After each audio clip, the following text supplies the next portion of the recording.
Pejuang terhebat nomor 1. Bab 696. Pada awalnya, pengawal Vane tidak memiliki niat membunuh. Mereka hanya ingin mengalahkan lawan mereka. Namun, karena mereka melihat lawan mereka marah, pengawal Vane juga merasakan kemarahan yang sama untuk memusnahkan mereka. Pria ini berani membunuhku, pikirnya, aku tidak akan berbelas kasihan. Petik 2. Nero berlari ke arahnya dengan kedua tinju terkepal, dia melakukan 2 pukulan berturut-turut dengan jab kiri dan hook kanan, mengeluarkan suara gemuruh saat dia menghadapinya. Postur tubuh wanita itu tegak, dia menghindari lawannya. Dia menendang kaki kirinya dan menghindar ke kanan, tiba-tiba melompat ke belakang pria itu. Pahanya mencengkeram bahu lawannya dan kepala lawan menemui jalan buntu. Dia memutar kepalanya. Kraak! Suara yang tajam terdengar. Leher pengawal keluarga Gold patah. Dia melompat dari tubuhnya. Mata pria tersebut masih terlihat terkejut saat dia terjatuh ke lantai, memercikkan lumpur dan tanah di sekitarnya. Nero, seorang pengawal keluarga Gold, menyaksikan pemandangan itu saat matanya berlinang air mata. Dia tidak pernah membayangkan sahabat baiknya akan menghadapi nasib seperti itu. Haha, Tuan Muda Gold. Aku menyesal mengatakan bahwa aku telah memenangkan putaran lainnya. Vane tertawa dan menatap Kelly. Ekspresi Kelly menjadi masam. Dia mulai menggertakkan giginya dan berkata, apa kau mengeluarkan petarung terbaik dulu? Petarung terbaikku belum datang. Vane tersenyum pahit dan berkata, sejujurnya, aku sungguh tidak tahu kemampuan mereka semua karena ini pertama kalinya aku menyaksikan mereka dalam pertempuran. Tapi, aku yakin semua keterampilan mereka tidaklah buruk. Ayo kita mulai putara ketiga. Tuan Gold tidak peduli mendengar Vane selesai berbicara. Dia hanya ingin memenangkan satu putaran agar dia tidak terlalu mempermalukan dirinya sendiri. Tuan Gold, aku pikir kau harus berhenti dan membiarkannya pergi. Kalau kami terus maju, kau mungkin akan kehilangan beberapa pengawal lagi. Zeus Taylor berpikir sejenak dan berkata dari kerumunan. Bagaimanapun, dari keluarga Gold sudah ada satu orang yang mati. Kalau ini terus berlanjut, pengawal lainnya mungkin merasa kesal terhadap keluarga Taylor. Dia takut mereka ingin bertarung sampai mati. Ini bukan tentang keluarga siapa yang akan kehilangan pengawalnya, mereka tidak akan kehilangan uang. Prajurit ini semuanya telah dipersiapkan dan dilatih selama bertahun-tahun. Itu akan menjadi kerugian yang sangat besar. Haha, Tuan Taylor, apa kau takut kalah? Aku telah kehilangan orangku dan beraninya kau mengatakan kau ingin mengakhiri semua ini. Apa kau takut petarung terbaikku akan segera datang? Aku masih punya 2 pemimpin pengawal yang bahkan belum memulainya. Kelly tertawa. Bahkan jika Zeus adalah seniornya, dia tidak peduli untuk menghormatinya lagi. Ya, Tuan Taylor, kita tidak bisa melepaskannya sekarang karena kita sudah memulainya. Karena kita semua sudah setuju, ayo lanjutkan. Orang-orang keluarga Gold kami bersedia menanggung kerugian apapun, semoga kau masih punya selera makan. Ezra Gold berkata dengan serius. Baiklah. Zeus Taylor tidak punya pilihan lain selain mengangguk dan tersenyum pahit. Dia berkata, aku hanya merasa kita semua akan menjadi keluarga, dan kita tidak boleh mempermasalahkan hal seperti itu. Ezra Gold tertawa dan berkata, jangan khawatir, perlakukan semua ini sebagai hiburan setelah makan malam. Masalah kecil ini tidak akan memengaruhi ikatan di antara keluarga kita. Zeus Taylor tersenyum pasrah, yah, selama kau berpikir begitu. Putara ketiga akan segera dimulai. Bab 697. Kali ini, keluarga Gold menghadirkan seorang pria dengan tinggi badan 2 meter. Kekuatannya pasti akan melampaui 2 pria sebelumnya. Meski begitu, setelah 2 hingga 3 menit pertempuran, pengawal keluarga Taylor berhasil membunuhnya. Kami telah memenangkan 3 putaran. Aku khawatir kita akan memenangkan 9 putaran. Petik 2. Vane memandang Cecilia Taylor dan berkata, Cecilia, kau belum menikah dengan keluarga mereka. Kau masih menjadi bagian dari keluarga Taylor, kan? Cecilia tidak mengerti maksud Vane dengan pertanyaan itu. Dia menatapnya tajam dan berkata, omong kosong, tentu saja, aku bagian dari keluarga Taylor. Petik 2. Lalu, apa kau ingin keluarga Taylor atau Gold yang menang? Vane tiba-tiba bertanya sambil tertawa. Sudut mulut Cecilia bergerak-gerak sedikit. Dia mengira Vane adalah seorang bajingan kecil yang mencoba membuat hidupnya sulit dengan menanyakan pertanyaan tersebut. Dia berada di antara batu dan tempat yang sulit sekarang jawaban manapun yang akan membuatnya mendapat masalah. Haha, aku tidak akan tahu jawaban untuk hal-hal seperti ini. Aku pikir sangat sulit untuk mengatakan siapa yang akan menang. Cecilia tertawa dengan asal dan tidak bisa menjawab. Siapa selanjutnya? Putaran keempat akan segera dimulai. Seorang pengawal keluarga Taylor mengajukan diri. Aku akan melakukannya. Seorang pengawal keluarga Gold yang tinggi dan kurus berjalan di depan dan berkata dengan marah, kami kehilangan 2 orang. Gadis cantik, aku kan memusnahkanmu dan membalaskan dendam saudara-saudaraku. Haha, menurutku kau tidak akan mampu. Pengawal wanita itu menertawakan lawannya. Dengan cepat, pertarungan dimulai.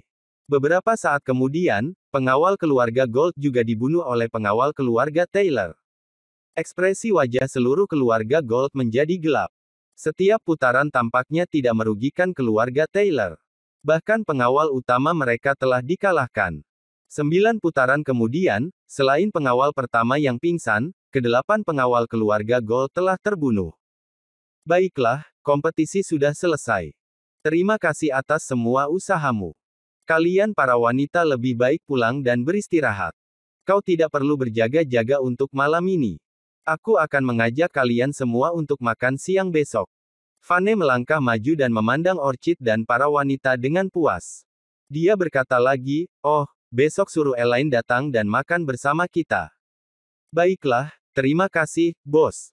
Orchid dan para wanita itu terlihat sangat bahagia saat menjabat tangan Vane. Mereka lalu pergi. Seluruh keluarga Gold terdiam. Mereka tidak percaya kalau mereka telah kalah dalam 9 putaran dan berakhir dengan 8 pengawalnya tewas, bahkan 2 pemimpin tim mereka juga tewas. Ini adalah pertarungan yang memalukan. Tuan Muda Gold, sekarang kau sudah kalah, kau tidak akan menarik kembali janjimu sebesar 90 juta, bukan? Vane tertawa dan bertanya pada Kelly. Uang 90 juta bukanlah apa-apa, Tuan Muda Gold pasti akan menepati kata-katanya. Fiona sangat senang memikirkan uang sebanyak 90 juta. Dia akan tertawa terbahak-bahak kalau saja yang hadir bukan dari keluarga Gold. Bab 698. Itu benar. Keluarga Gold pasti menepati janji kami dan membayarnya.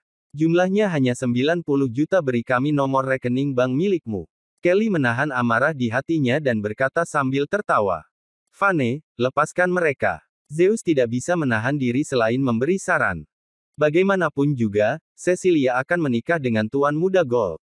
Lawannya akan segera menjadi keluarga. Membunuh pengawal keluarga mereka sudah cukup buruk. Untuk meminta 90 juta mungkin menambah kemarahan mereka dan menyinggung keluarga Gold. Ini bisa memengaruhi hubungan kedua keluarga. Zeus Taylor tetap diam sebelumnya. Bagaimanapun, dia sudah mengatakan untuk tidak melanjutkan pertandingan sejak awal dan ditolak oleh keluarga Gold. Dia tetap diam sampai sekarang. Aku tidak keberatan melepaskan mereka, tapi menurutku Tuan Muda Gold adalah seseorang yang pasti akan membayar taruhannya. Kalau tidak, aku tidak pernah mendengar hal-hal baik tentang sikap dan reputasi Tuan Muda Gold. Petik 2. Vane tertawa dan berpura-pura memasang wajah tidak puas. Beri aku rekening bankmu sekarang, 90 juta itu uang kecil. Sudut mulut Kelly bergerak-gerak saat dia berkata dengan tenang. Di samping Vane, mata Fiona berbinar-binar membayangkan uangnya. Dia berkata dengan getir, Ma, di mana kartu ATM milikmu? Berikan nomor akun bank milikmu pada Tuan Gold. Aku lupa mengeluarkan dompet dan tidak ingat nomor rekeningku. Bagus, biarkan aku memberikannya padanya sekarang. Sebenarnya, Fiona telah mengeluarkan miliknya sebelumnya. Dengan begitu banyak perhatian kepadanya, dia memegang kartunya dengan hati-hati, karena dia tidak ingin mereka mengira dia rakus. Sekarang Vane telah menawarkan AKR-nya, dia merasa sangat bahagia dengan keberuntungannya, untuk berpikir 90 juta akan datang kepadanya, sungguh rejeki nomplok. Baiklah, aku pergi sekarang. Tuan Taylor, pernikahan akan berlangsung 25 hari lagi. Kalian semua sebaiknya datang. Kelly Gold berkata setelah mentransfer uangnya. Tentu saja. Zeus Taylor tersenyum canggung. Dia bisa melihat kalau keluarga Gold jelas tidak senang meskipun kata-kata mereka terdengar sopan. Tuan Muda Gold, aku takut merepotkanmu, tetapi aku juga harus menyingkirkan semua mayat ini. Fane mengingatkan. Keluarga Gold sudah marah. Mendengar Fane dengan sengaja mengingatkan mereka tentang mayat pengawalnya membuat mereka semakin kesal. Mereka menatapnya dengan marah dan pergi bersama mayat-mayat itu.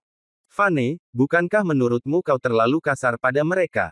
Zeus Taylor berkata pada Fane dengan tidak senang. Aku kira tidak. Mereka adalah orang-orang yang suka menyulut api dan menyebut pengawalku tidak berguna. Selain itu, pengawal mereka yang meminta bertarung sampai mati, mengapa mereka menyalahkanku untuk semua ini? Fane berkata dengan acuh tak acuh, kalau mereka sungguh ingin menyalahkan sesuatu, mereka seharusnya menyalahkan nasib buruk mereka karena telah meremehkan pengawalku. Bab 699. Oke, baiklah, kita semua adalah satu keluarga. Aku tidak berpikir mereka akan mengambil hati atas kematian beberapa pengawalnya. Petik 2. Zeus Taylor berkata, aku sudah menasihati mereka untuk tidak melakukannya, keluarga mereka bersikeras untuk bersaing dengan kita mereka tidak seharusnya menyalahkan Fane sepenuhnya atas semua ini. Petik 2. Tapi, ayah. Theodore Taylor masih terlihat tidak bahagia dia sedikit takut pada keluarga Gold. Tapi apa? Keluarga Taylor bukan lagi keluarga kelas 3. Kita adalah keluarga kelas 2. Keluarga Gold juga merupakan keluarga kelas 2. Kita sejajar dan kau tidak perlu takut. Petik 2. Zeus Taylor berkata dan menatap Fane. Fane, meski mereka yang memulai pertarungan, kau juga harus lebih berhati-hati nantinya mereka akan menjadi keluarga kita. Kita harus berusaha untuk menjaga hubungan yang baik. Petik 2. Jangan khawatir, aku punya rencana. Fane tersenyum. Dia melihat jam dan berkata, baiklah, kami harus pulang dan beristirahat. Kami akan datang dan mengunjungimu lain kali saat kita ada waktu luang. Fane dan yang lainnya meninggalkan keluarga Taylor, kembali ke rumah mereka. Saat mereka memasuki pintu, Fiona berkata, Fane, kau memberi keluarga Taylor hanya 20 juta sebagai mas kawin. Lihatlah keluarga Gold, mereka memberi Cecilia mas kawin 80 juta. Aku pikir Selena jauh lebih baik daripada Cecilia. Kau tidak bisa berbuat lebih buruk dari mereka. Ma, apa yang ingin kau katakan? Selena sedikit kesal dengan perkataan ibunya. Dia tidak bisa berbuat apa-apa tetapi memelototi ibunya. Dia tahu kalau Fiona tidak berencana mengembalikan 90 juta itu kepada Fane. Mengapa kau kesal? Aku hanya berpikir kalau kataku itu benar. Putriku yang berharga lebih cantik dan santun daripada dia. Putriku juga lebih pintar dan cakap. Fiona menatap Selena dengan angkuh. Fane mengerti apa sebenarnya maksud Fiona lalu berkata, Ma, bisakah kau menyimpan uang 90 juta itu untukku? Anggap saja itu sebagai mas kawin Selena. Kau benar, mas kawin Selena tidak bisa lebih rendah dari Cecilia. Fiona tidak bisa menahan kegembiraannya. Dia tidak percaya rejeki nomplok pada saat makan malam. Jangan khawatir. Ini bukan hadiah untukku. Ini mas kawin untuk Selena. Fane tersenyum pahit. Dia tahu kalau Fiona tidak akan senang kalau dia tidak memberikan uang itu padanya dan bahkan akan menyalahkannya karena menyinggung keluarga Gold. Jika sedikit uang dapat membantunya melepaskan apa yang telah terjadi, dia akan dengan senang hati menawarkannya. Lagi pula, Fane merasa kalau dia lebih berutang pada keluarga Taylor. Uang 90 juta tidak berarti apa-apa baginya. Suamiku, apa kau yakin ingin memberikan uang itu pada Mama? Kalau kau memberikannya, apa kita akan punya cukup uang untuk pesta ulang tahunku? Kau hanya punya uang beberapa juta. Aku tidak keberatan dengan pesta sederhana saja, tetapi iklannya sudah ada di mana-mana, seluruh kota tahu tentang pesta itu. Kalau tidak semegah yang mereka bayangkan, kita akan menjadi bahan tertawaan semua orang. Selena tampak prihatin dan berkata, menurutku apa yang kau punya kira-kira sama dengan apa yang kau menangkan sebelumnya. Sayangku, jangan khawatir tentang hal-hal itu. Lupakan uangnya, percayalah padaku. Beberapa juta itu hanyalah uang kecil. Fane memandang Selena dengan perasaan khawatir dan hatinya melembut. Dia sadar kalau Selena tidak terlalu peduli dengan pesta itu, dia tahu kalau Selena tidak ingin dia terlihat seperti orang bodoh dan dipandang rendah oleh semua orang. Bab 700. Ya, Vane benar. Itu hanyalah uang yang tak seberapa. Apa yang harus diberikan kepada ibu mertuanya? Kegembiraan Fiona sudah sampai ke langit ketujuh. Dia sudah mulai berpikir tentang bagaimana menggunakan uang itu dan tidak terlalu peduli kalau Vane telah menyinggung keluarga Gold. Baiklah, ayo tidur. Aku harus tidur lebih cepat. Petik 2. Fiona tertawa lalu masuk ke dalam rumah bersama Andrew. Bagaimana kau bisa mengatakan uang 90 juta itu uang yang tidak seberapa? Selena terdengar seperti dia tidak yakin apakah dia harus tertawa atau menangis. Dia meraih tangan Kili dan berjalan masuk. Suamiku, kenapa kita tidak mengurangi perayaan ulang tahunku? Aku tidak peduli kalau kita terlihat seperti orang bodoh. Aku tidak berpikir kita harus membuang-buang uang. Aku sangat khawatir kau sudah menyiapkan begitu banyak meja, tetapi mungkin tidak banyak orang yang akan datang. Petik 2. Jangan khawatir, pasti akan ada banyak tamu. Bagaimanapun, ini mengguncang seluruh kota, kita harus seperti itu. Vane tertawa dan memegang tangan Selena. Dia berkata, ayo masuk, sayangku, istirahatlah dengan tenang dan serahkan semuanya padaku. Baik. Aku percaya padamu. Selena mengangguk. Sementara itu, keluarga Gold baru saja tiba di rumah setelah setengah jam perjalanan. Pengawal lainnya membuang mayat-mayat temannya. Menantu laki-laki yang tinggal di keluarga Taylor itu sangat menyebalkan. Dia tidak menunjukkan rasa hormat kepada kita. Kelly memikirkan drama itu sebelumnya dan mencengkeram tinjunya, merasakan amarah meluap di dalam hatinya. Bahkan Zeus Taylor telah mengatakan untuk membiarkan uang itu begitu saja. Dia tidak percaya Vane berani menuntut uangnya sebanyak 90 juta. Ezra Gold tersenyum pahit, nak, kau harus ingat kalau uang 90 juta bukanlah apa-apa bagi kita. Itu juga bukan apa-apa bagi mereka karena mereka juga keluarga kelas 2. Dia berhenti berkata lalu melanjutkan kalimatnya, tapi, Vane dan keluarga kecilnya akan menganggapnya sebagai uang besar. Itu akan cukup untuk menutupi gaji setengah tahunnya, bagaimana dia bisa menolak uang sebanyak itu? Tapi, Tuan Taylor bahkan mengatakan untuk tidak menerimanya. Meminta Vane untuk tidak melakukan itu, bukankah itu menunjukkan rasa tidak hormat kepada Ketia? Kelly masih merasa tidak senang. Haha, uang itu bukan untuk Tuan Taylor. Itu untuk Vane. Tuan Taylor hanya berbicara, itu wajar. Ezra Gold tertawa, Vane pasti sangat miskin. Tidaklah mengherankan kalau dia rakus akan uang. Tuan Tua Gold akhirnya berkata, aku tidak pernah menyangka kesembilan wanita cantik itu adalah petarung yang hebat. Mereka bisa mengalahkan pengawal kita, dan bahkan tim pengawal kita yang memimpin. Ya, pasti tidak akan mudah untuk membunuh Vane. Kelly melanjutkan. Bab 701. Untuk apa kau membunuhnya? Kau nanti akan menikahi Cecilia Taylor dan kita akan menjadi ipar keluarga Taylor. Kita bisa dianggap sebagai satu keluarga saat itu sehingga tidak perlu menggorok lehernya. Kepala keluarga Gold, Ezra Gold, langsung berpidato. Ayah, Vane adalah orang yang sombong dan selalu berbicara dengan dagu terangkat. Baiklah. Mari kita lupakan fakta bahwa dia menghinamu dan kakek tetapi atas perbuatan yang dia lakukan pada keluarga Gold hari ini, membunuh begitu banyak orang kita.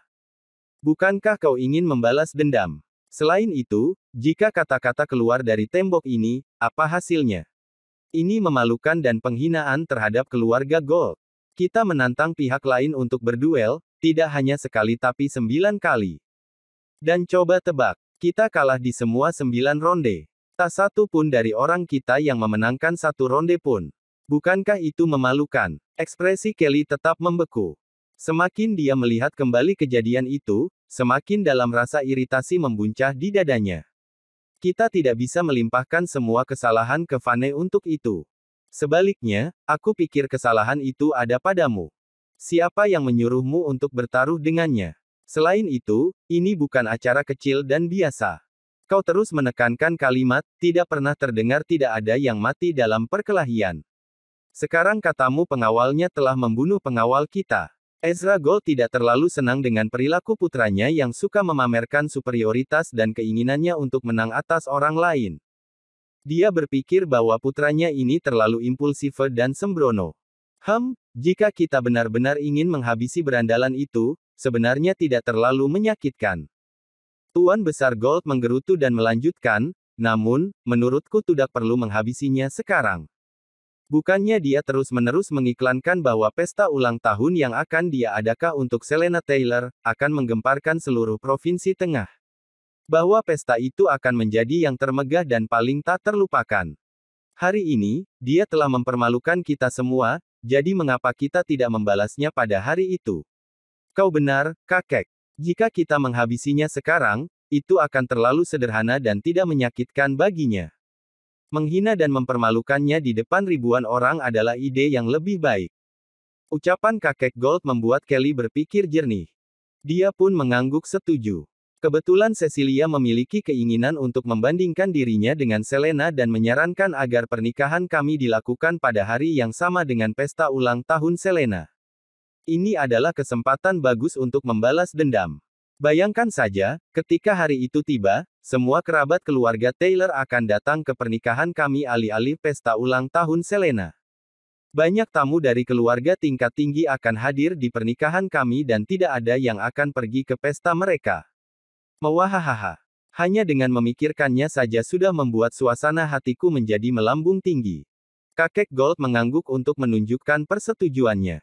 Jika tiba saatnya, kita perlu mengumpulkan informasi sebanyak mungkin tentang pesta mereka. Jika mereka menyiapkan makan malam senilai $100.000, maka kita akan menyiapkan makan malam senilai $200.000. Jika mereka membuatnya mencapai $500.000, kita akan meningkatkannya menjadi $800.000. Singkatnya, kita harus membuat Vane menyadari apa itu kekayaan yang sejati. Senyuman lembut juga muncul di wajah Ezra Gold. Hehe. Pada hari itu, acara kita akan menjadi lebih megah dan lebih menarik daripada yang mereka inginkan. Saat itu, mari kita lihat bagaimana dia bisa memenuhi janjinya, membuat pesta yang akan menggemparkan Provinsi Tengah. Ya, mereka bahkan menghitung mundur hanya untuk sebuah pesta ulang tahun. Dan kita bahkan tidak menggunakan gerakan berlebihan seperti itu. Kita akan menunggu hingga 2 atau 3 hari sebelum pernikahan dan menjatuhkan bom kejutannya.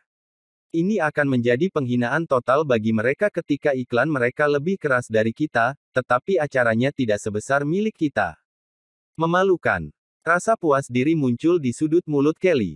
Bayangan pembuluh darah Vane muncul di lehernya dan wajah Selena yang pucat menjadi seperti sinar matahari yang hangat membanjiri jiwa Kelly. Dia akan terperangah dengan kegembiraan. Kelly, suatu hari nanti suruh beberapa pria untuk menantang pengawal wanita Vane. Namun kakek Gold tiba-tiba menyela pikiran Kelly dan memutuskan rantai imajinasinya atas reaksi Vane dan Selena. Dia tidak mengharapkan perkataan seperti itu dari kakeknya. Kakek, apa maksudmu? Apa yang harus kulakukan dengan pengawal wanita itu? Alis Kelly berkerut. Pengawal wanita itu bukanlah pajangan semata, semuanya adalah petarung yang sangat terampil.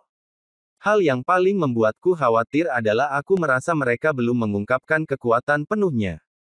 Kecakapan tempur seperti itu bukanlah hal biasa. Jadi, berusahalah untuk mencari tahu, pertama, berapa banyak Vane membayar mereka, kemudian menawarkan balasan dengan gaji yang lebih tinggi dan membuat mereka bekerja untuk keluarga Gold. Kakek Gold mengungkapkan pemikirannya secara perlahan. Kelly mengulurkan tangannya dan mengacungkan jempol tepat setelah mendengar pikiran kakeknya. Pintar. Kakek, rencanamu sangat cerdas. 9 pengawal wanita itu memang bertenaga dan kuat.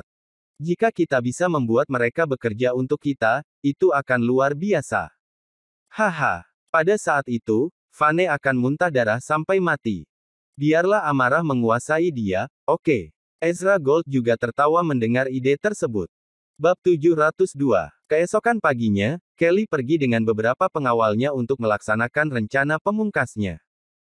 Dia menunggu sampai Vane dan Selena keluar barulah dia menghabiskan sejumlah uang untuk menggali informasi tentang pengawal wanita dari beberapa pelayan keluarga Taylor. Ketika dia akhirnya mendapatkan informasi gaji dari 10 pengawal cantik tersebut, rahangnya hampir jatuh ke tanah dan matanya terbelalak. Dia sangat terkejut. Kekuatan tempur dan kecakapan para pengawal itu luar biasa. Dengan keterampilan seperti itu, bayaran $20.000 sebulan tidak akan berlebihan. Fakta yang paling mengesankan adalah masing-masing pengawal cantik ini memiliki kaki yang panjang dan tampak halus. Jika perekrutnya adalah tuan muda dari keluarga terkemuka, mereka akan bersedia membayar semuanya, bahkan jika itu menghabiskan isi rekening bank mereka. Yang benar saja, mereka benar-benar setuju dengan gaji sebesar itu. Kelly Gold hampir tercekik oleh amarahnya. Dia tidak bisa membayangkan apa yang ada di pikiran para pengawal wanita itu. Apakah mereka telah kehilangan beberapa sel otaknya? Bagaimana bisa mereka menyetujui gaji serendah itu? Bukankah itu artinya mereka merendahkan dirinya sendiri? Tuan muda, aku pikir itu kabar baik. Semakin rendah gaji mereka, semakin mudah bagi kita untuk membujuk mereka bergabung dengan kita. Selain itu, kita juga akan menghabiskan lebih sedikit uang, mengingat gaji awalnya saja sudah sangat rendah. Seorang pengawal keluarga Gold berbicara dengan senyum lebar di wajahnya. Dia ingin menyenangkan tuan mudanya. Kau benar. Kelly mengangguk mendengar kata-katanya. Dia dan pengawalnya berdiri jauh dari villa. Mereka memperhatikan situasi di dalam gerbang villa dan menunggu kesempatan emas. Setelah rasanya hampir seabad menunggu, akhirnya, ada dua sosok yang muncul di gerbang utama villa. Mereka berdua adalah Orchid dan pengawal cantik lainnya. Sepertinya mereka bersiap untuk pergi berbelanja. Akhirnya, ada kesempatan. Kelly tersenyum tipis melihat pemandangan di depannya.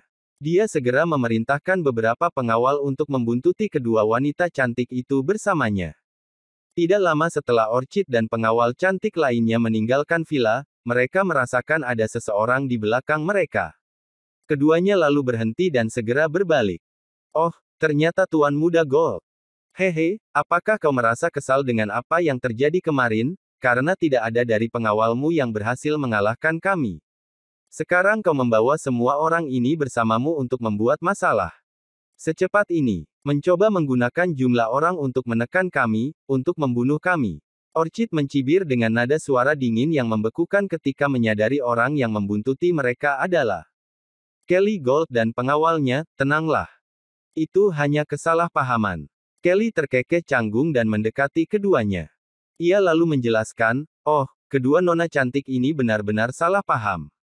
Bagaimana bisa aku membiarkan seseorang membuntuti dan menyakiti kalian? Lihat, kalian berdua adalah petarung terampil dengan kewaspadaan yang tinggi. Oleh karena itu, bahkan jika aku ingin melakukan serangan licik, tidak mungkin akan berhasil. Sangat bodoh bagiku jika melakukannya. Senang mengetahui bahwa kau telah menggunakan otakmu. Dengan lengannya yang disilangkan di depan dadanya, Orchid mencemooh dengan nada yang mantap. Nona-nona, kami sebenarnya mencari kalian untuk mendiskusikan beberapa bisnis dengan kalian. Kelly menjelaskan dengan senyum kepura-puraan terpampang di wajahnya. Bisnis. Apa yang kau inginkan? Orchid dan pengawal wanita lainnya saling berpandangan. Keduanya terlihat bingung mendengar ucapannya. Iya. Aku memperhatikan fakta ini kemarin, bahwa kalian bersembilan, tunggu, tidak, ada satu wanita cantik lainnya. Kalian bersepuluh adalah petarung yang kuat dan kecakapan bertarung kalian tidak ada bandingannya. Sangat jarang memiliki 10 ahli pertarungan yang cantik. Sungguh menakjubkan. Kelly mengatakannya dengan seringai nakal yang lebar di wajahnya, seolah-olah dia adalah rentenir yang rakus. Ekspresi terusik jelas terlihat di wajah Orchid. Dia pun membentak dengan nada tidak sabar. Berhenti bicara omong kosong. Jika kau ingin mengatakan sesuatu, katakan saja. Jangan bilang kau jauh-jauh datang ke sini hanya untuk memuji kami. Gadis yang pintar. Ya, aku datang ke sini untuk urusan penting. Aku mengetahui bahwa gaji kalian hanya $20.000 per bulan. Itu terlalu sedikit untuk petarung yang terampil seperti kalian. Kelly Gold tersenyum dan mengulurkan telapak tangan kirinya. Ia menunjukkan angka 5, ini, $50.000. Bagaimana kalau keluarga Gold membayar kalian $50.000 per bulan? Berhentilah dari pekerjaanmu dan bekerjalah untuk kami. Tuan Muda Gold, lupakan apa yang baru saja kau katakan itu. Gaji $50.000. Kami sama sekali tidak tertarik. Orchid langsung menolak tawarannya tanpa menunjukkan sedikit pun keraguan. Ya, kau ingin kami berhenti dari pekerjaan kami. Bermimpilah. Bab 703. Pengawal cantik lainnya juga menolak tawaran Kelly tanpa berpikir dua kali. Sudut mulut Kelly bergerak-gerak seolah dia baru saja terkena stroke. Dia mulai bertanya-tanya apakah dia salah dengar. Dia telah meningkatkan gajinya dari 20.000 menjadi 50.000, itu lebih dari 2 kali lipat. Mengapa para wanita ini menolak kenaikan gaji yang fantastis tersebut tanpa memikirkannya? Baiklah. Aku akan membayar 100.000. Sekarang 100.000 sudah cukup bagus, bukan? Kelly mengencangkan rahangnya dan mengulurkan tangan lainnya. Ia merentangkan semua jari di kedua tangannya untuk memberi isyarat angka 10. Gaji ini 5 kali lipat dari gaji kalian saat ini. Tidak ada alasan bagimu untuk menolaknya. Tidak. Kedua wanita cantik itu saling berpandangan dan berseru berbarengan. Setelah mengucapkannya, keduanya segera berbalik dan pergi. Mereka tidak mau repot-repot melanjutkan percakapan yang membosankan ini lagi. Apa-apaan ini? Kelly dan pengawalnya saling berpandangan dengan ekspresi bingung. Mereka tetap diam seperti patung, seolah-olah kejadian itu belum tercatat di pusat otak mereka. Apakah para wanita ini baru saja menolak gaji 100.000 per bulan? Apakah mereka bodoh? Apa-apaan ini? Aku tidak percaya. Kelly tidak yakin, jadi dia berlari ke depan untuk menyusul keduanya. Kemudian dia menawarkan lagi. Oke, $200.000 per bulan. Bagaimana? Meskipun demikian, kali ini keduanya bahkan tidak mau repot-repot menjawabnya. Mereka terus berjalan dengan acuh tak acuh. 300.000, 400.000, 500.000. Kelly terus menambahkan jumlahnya saat mengikuti keduanya di sisi mereka. Jumlahnya dengan cepat dinaikkan menjadi 500.000 per bulan. Masing-masing dari 10 wanita akan ditawarkan gaji 500.000 sebulan.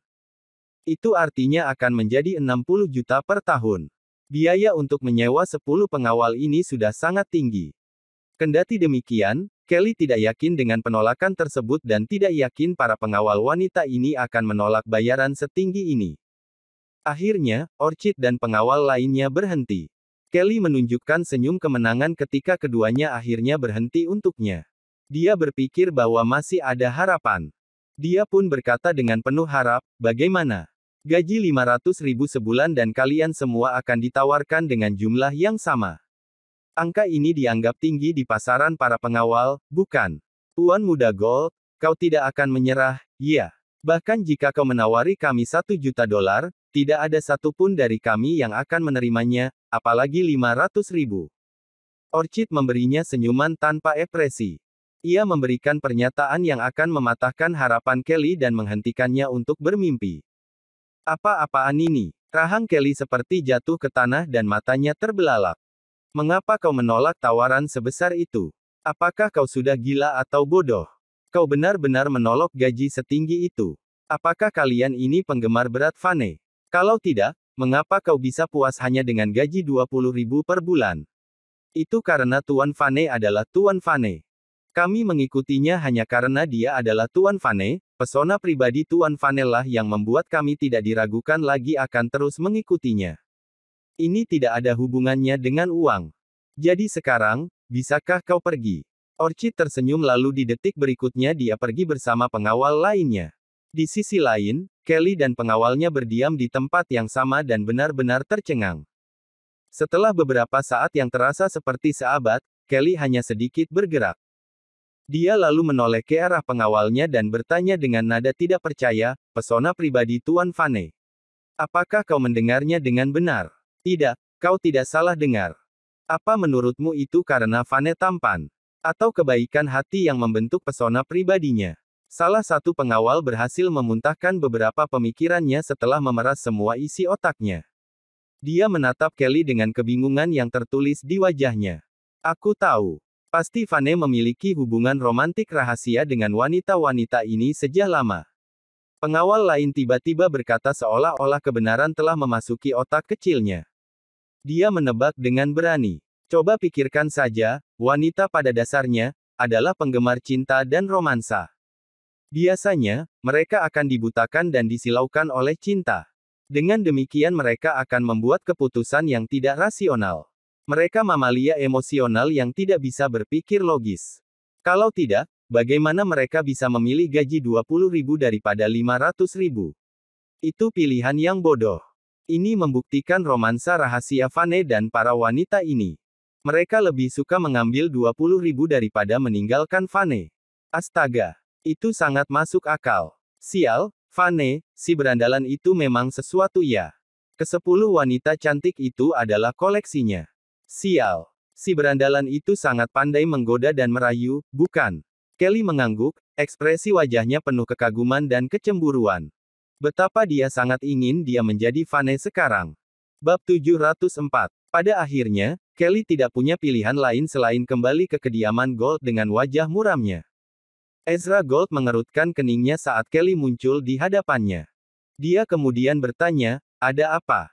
Kau terlihat kesal." "Aku pergi ke Villa Vane untuk membujuk para pengawal itu agar meninggalkan Vane dan bekerja bersama kita. Tapi semuanya sia-sia," Kelly menjelaskan sambil tersenyum pahit. "Heh, apakah kau yakin? Berapa gaji mereka per bulan saat ini?" Ezra Gold sedikit terkejut. Pikiran tentang persuasi yang gagal tidak pernah terlintas di benaknya. Apakah karena Vane membayar mereka dengan sangat tinggi? Hanya 20.000 per bulan. Senyum masam terlihat di wajah Kelly saat dia menjawabnya.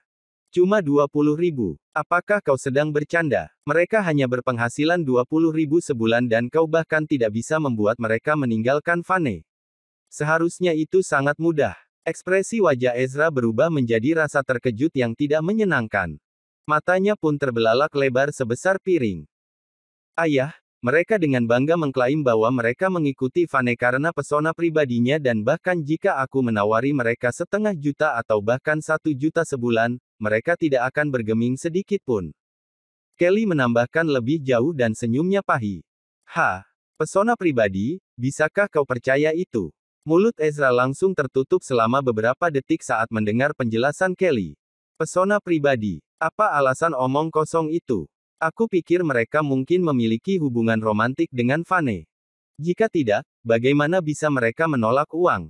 Tipe wanita mana di dunia ini yang tidak menyukai uang dan tas bermerek? Lelucon yang luar biasa. Ya, itulah yang aku pikirkan juga. Tapi alasan sebenarnya tidak penting lagi. Tidak mungkin untuk membujuk para wanita ini bekerja untuk kita." Kelu menghela nafas kekalahan. Jelas sekali bahwa dia mencoba menekan kekecewaan di dalam dirinya. Lagi pula, jika dia ditemani oleh sekelompok pengawal yang menyenangkan dan cantik, setiap orang yang ada di bumi ini akan memandangnya secara berbeda, penuh kekaguman dan pujian.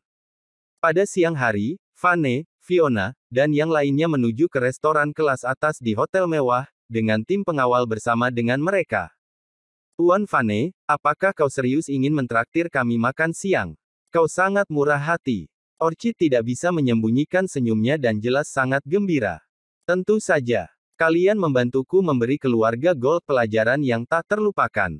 Apakah kalian memperhatikan betapa sombong dan beraninya dia sebelum pertandingan?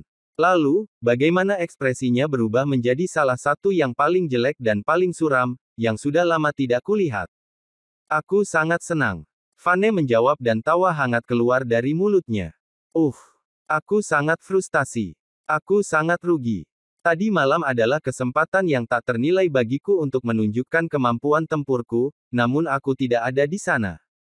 Sebaliknya, Elaine merengek seperti anak anjing. Dia lalu mengomeli Ben yang duduk di sampingnya dengan tatapan dingin. "Itu semua salahmu. Jika aku tidak dibutuhkan untuk melindungimu, aku bisa bertarung dengan hebat tadi malam." Ben membalas senyum pahitnya. "Yah, aku tidak memintamu untuk melindungiku. Kau mengkhawatirkanku dan kaulah yang bersikeras untuk mengikutiku.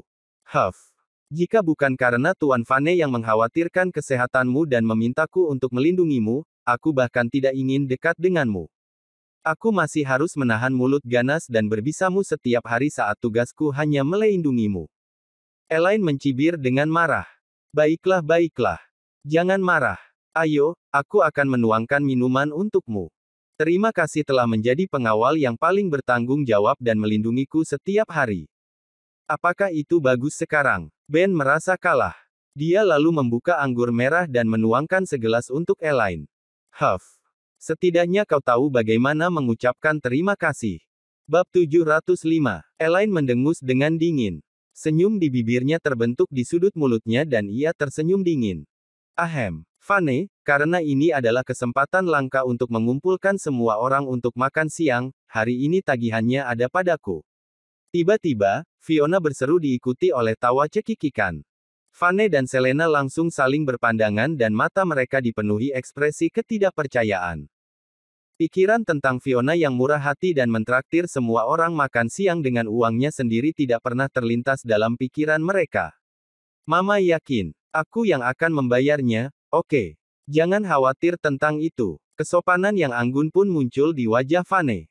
Dia tersenyum dan menawarkan untuk membayarnya. Hehe, aku sangat senang hari ini. Lagi pula, aku sudah kaya sekarang, bukan lagi Fiona tua yang miskin. Ini hanya makan siang, aku akan membayarnya. Sebagai balasannya, Fiona terkekeh dan suasana hatinya jelas sangat tinggi dan bagus. Cek, tidak mudah bagi seseorang untuk berubah, Ma. Kau dulu adalah orang yang pelit. Kau tidak akan membayar bahkan jika seseorang memberimu uang. Aku tidak pernah membayangkan bahwa kau tiba-tiba memiliki hati nurani untuk melakukannya sekarang. Ben berkata sambil menyeringai. Apa yang kau bicarakan? Apa maksudmu aku pelit? Kita pernah miskin sebelumnya. Aku sedang berhemat, mengerti. Seseorang sepertiku lebih cocok untuk mengelola uang. Fiona memutar matanya ke arah Ben. Makan semua yang kau inginkan, semuanya, katanya kepada seluruh keluarga. Pesan saja lebih banyak anggur jika menurut kalian ini tidak cukup. Tagihannya bisa mencapai 10.000, 100.000, tidak masalah. Kalian dengar itu? Apa kalian dengar itu? Ibuku baru saja mengatakannya. Mari kita makan. Jangan malu-malu. Ben berseru dengan senyum lebar. Pada saat ini, seorang pria paruh baya terlihat di depan pintu masuk Green Sky Hall. Dia membawa beberapa orang dan langsung masuk. Pemimpin Green Sky Hall, Hector, segera mengerutkan keningnya ketika melihat pria paruh baya memimpin kelompok itu. Dia kemudian maju untuk menyambut mereka dengan senyuman. Astaga, apa yang sedang terjadi? Pemimpin klan elang menghiasi aulaku hari ini.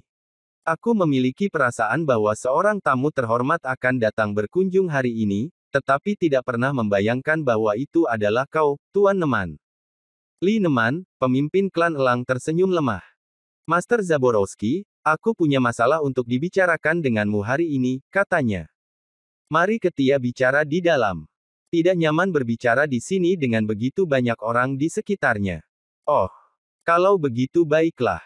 Hector mengangguk dan tersenyum. Dia hanya membawa beberapa petarung terpercaya dan mereka kembali, bersama dengan pemimpin klan elang.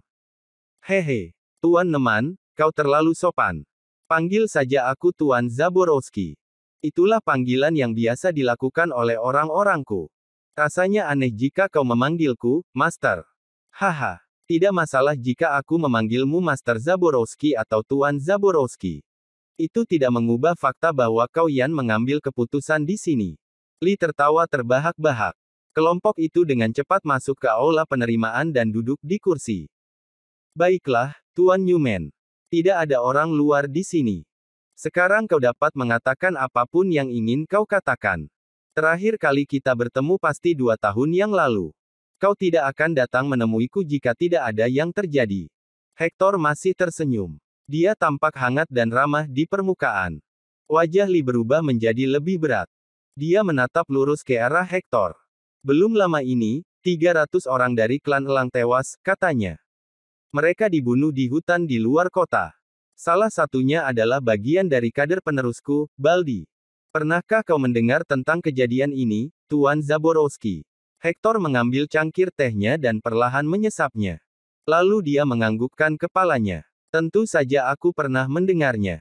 Aku bahkan mendengar bahwa itu adalah pembunuhan oleh 1 orang. Cek. Seorang pria dengan kekuatan seperti itu memang menakutkan. Dia setidaknya pasti seorang marsekal. Li menggelengkan kepalanya. Aku pikir bahkan seorang marsekal pun tidak memiliki kekuatan seperti itu. Di antara 300 pria, cukup banyak petarung jenius dalam klan elang. Kau juga sama tahunya denganku bahwa klan elang adalah salah satu yang terbaik dari semua klan. Sekarang, di antara 4 pejuang, hanya 3 yang tersisa. Jika tebakanku benar, sangat tidak mungkin pembunuhnya adalah seorang marsekal. Sebaliknya, kemungkinan besar dia adalah Raja Perang. Raja Perang. Hector mengerutkan alisnya saat mendengar kata, Raja Perang. Ini akan menjadi masalah besar jika kau memprovokasi seorang Raja Perang. Bersambung.